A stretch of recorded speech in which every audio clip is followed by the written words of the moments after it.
the owner of Diebold was a very, very close personal friend of Mr. Bush. Is it no wonder that Florida and Ohio, Ohio being the home state of ES&S, is it no wonder that those states carried Mr. Bush? And even now, they're finding continued exposures of the fraud that was going on. If we can't trust our election system, then how do we get rid of the guys in office? I mean, they keep talking about change, but nothing changes. We keep trying to vote them out, but then we end up with the same faces all over again. You know, they get voted out, they come back. You know, their buddy takes over. Their buddy's buddy takes over. You know, and the system is perpetuated over and over again. And that's why nothing changes, and that's why we can't get rid of the Federal Reserve and return to an honest money system. It's the reason why we can't get rid of the IRS and go with an apportioned tax system according to our Constitution. It's the reason why the government just keeps getting bigger and bigger and bigger and bigger, and we end up having more and more and more agencies to enforce, you know, the rules. The commissioner of the IRS said that the American people cannot wake up and get up out of bed in the morning without violating some law. There are so many laws on the books, you automatically violate the law even if you don't know it. And the thing is that they tell you that ignorance of the law is no excuse.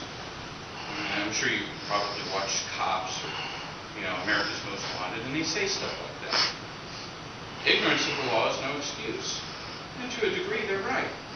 But the problem was is that there's so many laws on the books that even if you could live to the age of 800, you wouldn't be able to read all the laws on the books in a lifetime. That's assuming that you've got a photographic memory.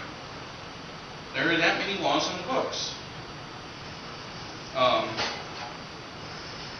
It kind of reminds me of that Mel Gibson movie, The Patriot, where his character said, an elected legislature can trample on the rights of men just as easily as a king.